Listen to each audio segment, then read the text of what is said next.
ਗੁਰੂ ਰੂ ਪਿਆਰੀ ਸਾਧ ਸੰਗਤ ਜੀ, ਵਾਹਿਗੁਰੂ ਜੀ ਕਾ ਖਾਲਸਾ, ਵਾਹਿਗੁਰੂ ਜੀ ਕੀ ਫਤਿਹ। ਪ੍ਰੋਫੈਸਰ ਪੂਰਨ ਸਿੰਘ ਜੀ ਦੀ ਇੱਕ ਅਮੋਲਕ ਕਵਿਤਾ ਸਿਰਲੇਖ ਹੈ ਆਪਣੇ ਆਉਣ ਦੀ ਦੱਸੋ ਨਿਸ਼ਾਨੀ। ਮੇਰੇ ਸੁਆਮੀ, ਮੈਂ ਥੱਕ ਚੁੱਕੀ ਹਾਂ ਕਿ ਤੇਰੇ ਨਾਂ 'ਤੇ ਕਈ ਲੋਕ ਮੇਰਾ ਬੂਹਾ ਆ ਖੜਕਾਉਂਦੇ ਹਨ ਤੇ ਆ ਕੇ ਕਈ ਵਿਅਰਥ ਗੱਲਾਂ ਕਰਕੇ ਰੁਕਦੇ ਤੇ ਚਲੇ ਜਾਂਦੇ ਹਨ। ਪਰ ਇਸ ਨਾਲ ਮੇਰੀ ਦੈਵੀ ਦ੍ਰਿਸ਼ਟੀ ਧੁੰਦਲੀ ਪੈ ਜਾਂਦੀ ਹੈ ਤੇ ਉਹਨਾਂ ਦੇ ਜਾਣ ਪਿੱਛੋਂ ਮੈਂ ਹੋਰ ਵੀ ਉਦਾਸ ਹੋ ਜਾਂਦੀ ਹਾਂ। ਇਸ ਨਾਲੋਂ ਤਾਂ ਮੈਂ ਪਹਿਲਾਂ ਇਕੱਲੀ ਹੀ ਚੰਗੀ ਸਾਂ। ਉਹਨਾਂ ਭੇਖਧਾਰੀਆਂ ਦੇ ਰੂਪ ਵਿੱਚ ਮੈਨੂੰ 100 ਵਾਰ ਤੇਰੇ ਆਉਣ ਦੇ ਭੁਲਾਵੇ ਬੂਹਾ ਖੋਲ੍ਹਣਾ ਪਿਆ ਹੈ, ਪਰ ਉਹਨਾਂ ਵਿੱਚੋਂ ਮੈਨੂੰ ਤੁਹਾਡੇ ਦਰਸ਼ਨ ਨਹੀਂ ਹੁੰਦੇ ਤੇ ਉਹ ਤਾਂ ਨਿਰਦਈ ਸੰਸਾਰੀ ਇਸਤਰੀ ਪੁਰਸ਼ ਹੀ ਨਿਕਲਦੇ ਹਨ। ਮੇਰੇ ਸੁਆਮੀ, ਮੈਨੂੰ ਉਹ ਗੁੱਝਾ ਰਹੱਸ ਸਮਝਾਵੋ ਕਿ ਮੈਂ ਤੁਹਾਡੇ ਵੱਲੋਂ ਬੂਹਾ ਖੜਕਾਉਣ ਉੱਤੇ ਹੀ ਇਹ ਜਾਣ ਸਕਾਂ ਕਿ ਤੁਸੀਂ ਆ ਗਏ ਹੋ, ਤਾਂ ਜੋ ਮੈਨੂੰ ਉਹਨਾਂ ਲੋਕਾਂ ਦੇ ਪਿੱਛੇ ਝੱਲਿਆ ਨਾ ਹੋਣਾ ਪਵੇ ਜੋ ਤੇਰੇ ਨਾਂ 'ਤੇ ਆ ਕੇ ਮੇਰੇ ਘਰ ਦਾ ਬੂਹਾ ਵਿਅਰਥ ਖੜਕਾਉਂਦੇ ਹਨ। ਮੇਰੇ ਸੁਆਮੀ, ਮੈਨੂੰ ਦੱਸੋ ਕਿ ਜਦੋਂ ਤੁਸੀਂ ਕਿਸੇ ਇਸਤਰੀ ਦੇ ਭੇਸ ਵਿੱਚ ਆਉਂਦੇ ਹੋ ਤਾਂ ਮੈਂ ਤੁਹਾਨੂੰ ਕਿਵੇਂ ਪਛਾਣਾਂ? ਨਾਰੀ ਵੀ ਤੁਹਾਡਾ ਕਿਹੜਾ ਸਰੂਪ ਹੈ ਕਿ ਅੰਗਾਂ ਦੀ ਮਧੁਰ ਸੰਗੀਤ, ਜਾਂ ਕੁਵਾਰਪਣ ਦੀ ਰਸਕ ਪੂਰਨਤਾ, ਜਾਂ ਮਾਂ ਹੋਣ ਦੀ ਸਦੀਵਤਾ, ਜਾਂ ਫਿਰ ਗੁਨਹਗਾਰ ਦੇ ਰੂਪ ਵਿੱਚ ਪੀਲੇ ਚੰਨ ਵਰਗਾ ਚਿਹਰਾ, ਜਾਂ ਸਦਗੁਣਾਂ ਦਾ ਚਮਕਦਾ ਸੂਰਜ। ਕੀ ਤੁਸੀਂ ਵਿਧਵਾ ਹੋ ਜਾਂ ਵਿਆਹੁਤਾ ਨਾਰ, ਜਾਂ ਉਹ ਕੰਜਕ ਜੋ ਹਾਲੀ ਮਿੱਟੀ ਘੱਟੇ ਵਿੱਚ ਗੀਟੇ ਖੇਡ ਰਹੀ ਹੈ?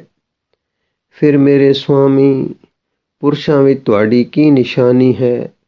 ਕੀ ਤੁਸੀਂ ਯੋਧਾ ਹੋ ਜਾਂ ਭਗਤ, ਰਾਵ ਹੋ ਜਾਂ ਰੰਕ, ਸ਼ਹਿਜ਼ਾਦਿਆਂ ਵਾਂਗ ਆਓਗੇ ਜਾਂ ਫਕੀਰਾਂ ਵਾਂਗ? ਕੀ ਤੁਹਾਡਾ ਬੋਲ ਯੋਧਿਆਂ ਵਾਲਾ ਕਰਾਰਾ ਹੋਵੇਗਾ ਜਾਂ ਭਗਤਾਂ ਵਾਲਾ ਮਿੱਠਾ ਪਿਆਰਾ, ਜਾਂ ਸਾਧਾਰਨ ਪੁਰਸ਼ਾਂ ਵਾਲਾ? ਤੁਹਾਡੀ ਪੱਕੀ ਨਿਸ਼ਾਨੀ ਕੀ ਹੋਵੇਗੀ? ਮੇਰੇ ਸੁਆਮੀ, ਮੈਂ ਤਾਂ ਦਮਯੰਤੀ ਵਾਂਗ ਪਰੇਸ਼ਾਨ ਹੋ ਗਈ ਹਾਂ। ਜਿਵੇਂ ਸਵਯੰਬਰ ਵਿੱਚ ਕਈ ਦੇਵਤੇ ਨਲ ਦਾ ਰੂਪ ਧਾਰ ਕੇ ਆ ਗਏ ਹੋਣ। ਮੈਨੂੰ ਤਾਂ ਕੋਈ ਆਪਣੀ ਪੱਕੀ ਨਿਸ਼ਾਨੀ ਦੱਸੋ ਜਿਸ ਤੋਂ ਮੈਂ ਇੱਕਦਮ ਜਾਣ ਸਕਾਂ ਕਿ ਤੁਸੀਂ ਹੀ ਮੇਰੇ ਸਨਮੁਖ ਹੋ। ਕੀ ਇਹ ਕਾਲੇ ਨੈਣਾਂ 'ਚੋਂ ਮਿਹਰ ਦੀ ਤੱਕਣੀ ਹੋਵੇਗੀ ਜਾਂ ਕਿਸੇ ਹੋਠਾਂ ਦੀ ਮੁਸਕਰਾਹਟ? ਪਰ ਫਿਰ ਮੈਂ ਮੇਰੇ ਸੁਆਮੀ ਤੁਹਾਡੀ ਮੁਸਕਾਨ ਤੇ ਉਸ ਮੁਸਕਾਨ ਦੇ ਭੇਦ ਨੂੰ ਕਿਵੇਂ ਜਾਣਾਂ? ਮੇਰੇ ਮਨ ਦੇ ਆਕਾਸ਼ ਉੱਤੇ ਇੱਕ ਤਲਵਾਰ ਵਰਗੀ ਚਮਕਾਰ ਹੋਵੇ ਜਿਸ ਦਾ ਪ੍ਰਕਾਸ਼ ਇੱਕਦਮ ਮੈਨੂੰ ਚੁੰਧਿਆ ਜਾਵੇ ਤੇ ਮੈਂ ਅੱਖਾਂ ਮੂੰਦ ਲਵਾਂ। ਪਰ ਫਿਰ ਮੈਂ ਉਸ ਬਿਜਲੀ ਦੇ ਚਮਕਾਰੇ ਤੇ ਤੁਹਾਡੇ ਆਪਣੇ ਪ੍ਰਕਾਸ਼ ਦੇ ਸ਼ਕਤੀਸ਼ਾਲੀ ਅੰਤਰ ਨੂੰ ਕਿਵੇਂ ਪਛਾਣਾਂ? ਜਾਂ ਇਹ ਮੇਰੇ ਹੋਂਠਾਂ ਉੱਤੇ ਤੁਹਾਡੇ ਹੋਂਠਾਂ ਦੇ ਚੁੰਮਣਾਂ ਦਾ ਆਭਾਸ ਹੋਵੇ ਤਾਂ ਜੋ ਮੈਂ ਇਸ ਨੂੰ ਦੂਜਿਆਂ ਤੋਂ ਨਿਖੇੜ ਸਕਾਂ? ਜਾਂ ਇਹ ਆਕਾਸ਼ ਉੱਤੇ ਤਾਰਿਆਂ ਦੇ ਚੜ੍ਹਨ ਸਮਾਨ ਹੋਵੇ? ਪਰ ਫਿਰ ਆਕਾਸ਼ ਉੱਤੇ ਤਾਰਿਆਂ ਦੇ ਚੜ੍ਹਨ ਤੇ ਤੁਹਾਡੇ ਆਉਣ ਦੇ ਪ੍ਰਕਾਸ਼ ਦੇ ਅੰਦਰ ਨੂੰ ਮੈਂ ਕਿਵੇਂ ਜਾਣ ਸਕਾਂ? ਜਾਂ ਫਿਰ ਮੇਰੇ ਸੁਆਮੀ, ਇਹ ਕੋਈ ਐਸੀ ਨਿਸ਼ਾਨੀ ਹੋਵੇ ਜੋ ਬਾਹਰੀ ਸੰਸਾਰ ਦੇ ਚਿੰਨ੍ਹਾਂ ਤੋਂ ਮੂਲੋਂ ਨਿਆਰੀ ਹੋਵੇ?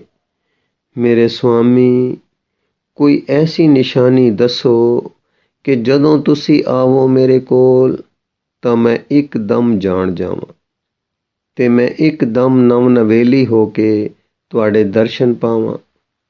ਹਲਕੀ ਫੁਲਕੀ ਪੁਨੀਤ ਪਵਿੱਤਰ, ਨਾਤੀ ਧੋਤੀ ਮਹਿਕਾਂ ਲੱਦੀ ਸ਼ੁੱਧ ਸਰੂਪ ਵਿੱਚ, ਸ਼ੁੱਧ ਰੂਪ ਵਿੱਚ ਐਸਾ ਮੇਰਾ ਅੰਦਰ ਹੋਵੇ ਤੇ ਇਸ ਦਾ ਕੇਵਲ ਮੈਨੂੰ ਹੀ ਆਭਾਸ ਹੋਵੇ, ਹੋਰ ਕਿਸੇ ਦੂਜੇ ਨੂੰ ਨਹੀਂ। ਤੇ ਜਦੋਂ ਮੈਨੂੰ ਹੋ ਜਾਵੇ ਗਿਆਤ ਤੁਹਾਡੇ ਆਉਣ ਦੀ ਤਾਂ ਮੇਰੇ ਜੁੱਸੇ ਅੰਦਰੋਂ ਕਲੀਆਂ ਦੀ ਮਹਿਕ ਤੇ ਗੁਲਾਬਾਂ ਦੀ ਖੁਸ਼ਬੂ ਗੀਤ ਦੇ ਰੂਪ ਵਿੱਚ ਪਸਰ ਜਾਵੇ ਚਾਰ ਚੁਫੇਰੇ, ਤੇ ਕੁਝ ਇਸ ਤਰ੍ਹਾਂ ਦਾ ਹੋਵੇ ਨਿਸ਼ਚਿਤ ਵਿਹਾਰ ਕਿ ਮੈਂ ਬਾਹਰੀ ਦੁਨੀਆ ਕੋਲੋਂ ਆਪਣੇ ਅੰਦਰ ਦੇ ਸਭ ਭੇਟ ਢੋ ਕੇ ਕੇਵਲ ਤੁਹਾਡੀ ਛੋਹ ਨੂੰ ਮਾਣਾ, ਤੇ ਇੰਜ ਕੋਈ ਵੀ ਨਾ ਜਾਣ ਸਕੇ ਕਿ ਮੈਂ ਆਪਣੇ ਅੰਦਰ ਦੇ ਬੂਹੇ ਕਿਉਂ ਹੋਰ ਲੋਕਾਂ ਲਈ ਨਹੀਂ ਖੋਲ੍ਹਦੀ। ਮੇਰੇ ਸੁਆਮੀ, ਮੈਂ ਆਪਣੇ ਅੰਦਰ ਤੁਹਾਡੀ ਬਖਸ਼ੀ ਹੋਈ ਚਟਾਈ ਉੱਤੇ ਲੇਟੀ ਹੋਵਾਂ ਤੇ ਮੈਨੂੰ ਇਹੋ ਪਤਾ ਹੋਵੇ ਕਿ ਤੁਹਾਡੇ ਬਿਨਾਂ ਹੋਰ ਕੋਈ ਵੀ ਮੇਰੇ ਕੋਲ ਨਹੀਂ ਹੈ ਇੱਥੇ, ਤੇ ਮੈਂ ਇਸ ਤਰ੍ਹਾਂ ਤੁਹਾਡੀ ਉਡੀਕ ਕਰਾਂ ਤੇ ਤੁਸੀਂ ਮੇਰੇ ਕੋਲ ਕੁਝ ਪਲਾਂ ਲਈ ਆਓ। ਜੇ ਇਸ ਤਰ੍ਹਾਂ ਦਾ ਸੁਭਾਗ ਮੈਨੂੰ ਮਿਲੇ ਤਾਂ ਮੇਰੇ ਸੁਆਮੀ, ਇਹ ਮੇਰੇ ਲਈ ਸਦੀਵੀ ਆਨੰਦ ਬਣ ਜਾਵੇ। ਤੁਹਾਡੀ ਯਾਦ ਦੀ ਮਸਤੀ ਵਿੱਚ ਮੇਰੇ ਅਧਮੁੰਦੇ ਨੈਣ ਖੀਵੇ ਹੋਣ ਤੇ ਤੁਹਾਡੇ ਨਾਮ ਦੀ ਧੁਨੀ ਮੇਰੇ ਅੰਦਰ ਗੂੰਜ ਰਹੀ ਹੋਵੇ, ਤੇ ਇਸ ਮਸਤੀ ਵਿੱਚ ਮੇਰੇ ਪੈਰ ਡਗਮਗਾ ਰਹੇ ਹੋਣ ਤੇ ਇੰਜ ਜਾਪੇ ਕਿ ਮੈਂ ਹੁਣੇ ਡਿੱਗੀ।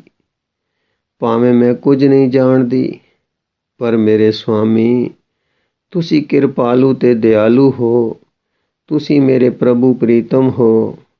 ਇਸ ਆਨੰਦਮਈ ਅਕਰੈ ਅਵਸਥਾ ਵਿੱਚੋਂ ਮੇਰਾ ਉੱਠਣ ਨੂੰ ਜੀ ਨਹੀਂ ਕਰਦਾ, ਪਰ ਮੇਰੇ ਪ੍ਰੀਤਮ, ਜੇ ਤੁਸੀਂ ਮੈਨੂੰ ਉਭਾਰਨਾ ਚਾਹੁੰਦੇ ਹੋ ਤਾਂ ਮੇਰੇ ਹੱਥ ਵਿੱਚ ਇੱਕ ਐਸਾ ਹਥੌੜਾ ਤੇ ਬਿਜਲੀ ਦੀ ਸ਼ਕਤੀ ਬਖਸ਼ੋ ਜਿਸ ਨਾਲ ਮੈਂ ਤੁਹਾਡਾ ਨਾਂ ਚਟਾਨਾਂ ਤੇ ਨਦੀਆਂ ਉੱਤੇ ਉਕਰ ਸਕਾਂ, ਜਾਂ ਮੈਨੂੰ ਉਹ ਮੁਸਕਾਨ ਬਖਸ਼ੋ ਜਿਸ ਦੁਆਰਾ ਮੈਂ ਸਾਰੇ ਸੰਸਾਰ ਦੇ ਇਸਤਰੀ ਪੁਰਸ਼ਾਂ ਵਿੱਚ ਤੁਹਾਡੇ ਨਾਂ ਦੀ ਸ਼ਾਨ ਨੂੰ ਉਜਾਗਰ ਕਰ ਸਕਾਂ, ਜਾਂ ਮੈਨੂੰ ਆਪਣੇ ਅਖੁੱਟ ਭੰਡਾਰੇ ਵਿੱਚੋਂ ਉਹ ਰਿਜ਼ਕ ਬਖਸ਼ੋ ਜਿਸ ਨੂੰ ਮੈਂ ਪ੍ਰਸ਼ਾਦ ਰੂਪ ਵਿੱਚ ਵੰਡ ਸਕਾਂ, ਤੇ ਮੈਂ ਪਸ਼ੂ ਪੰਛੀਆਂ ਤੇ ਮਨੁੱਖਾਂ ਦੇ ਭੰਡਾਰਾਂ ਨੂੰ ਭਰਪੂਰ ਕਰ ਦੇਵਾਂ, ਜਿਸ ਨੂੰ ਪ੍ਰਾਪਤ ਕਰਕੇ ਉਹ ਜੀਵਨ ਦੀ ਪੂਰਨਤਾ ਦੇ ਆਨੰਦ ਨੂੰ ਮਾਣ ਸਕਣ ਤੇ ਤੁਹਾਡੀ ਇਸ ਆਨੰਦ ਦਾਤ ਦੇ ਗੁਣਾਂ ਦਾ ਗਾਣ ਰਾਗ ਰਤਨ ਪਰਿਵਾਰ ਪਰੀਆਂ ਦੇ ਰੂਪ ਵਿੱਚ ਗਾ ਸਕਣ। ਜੇ ਤੁਹਾਡੀ ਰਜ਼ਾ ਇੰਜ ਨਹੀਂ ਤਾਂ ਮੈਨੂੰ ਆਪਣੀ ਉਸ ਸੰਜੋਗੀ ਮਿਲਣੀ ਦੇ ਇਕਾਂਤ ਆਨੰਦ ਵਿੱਚ ਹੀ ਵਿਚਰਨ ਦਿਓ, ਤਾਂ ਜੋ ਮੈਂ ਇਸੇ ਸੰਜੋਗੀ ਮੇਲ ਦੇ ਆਨੰਦ ਨੂੰ ਮਾਣਦੀ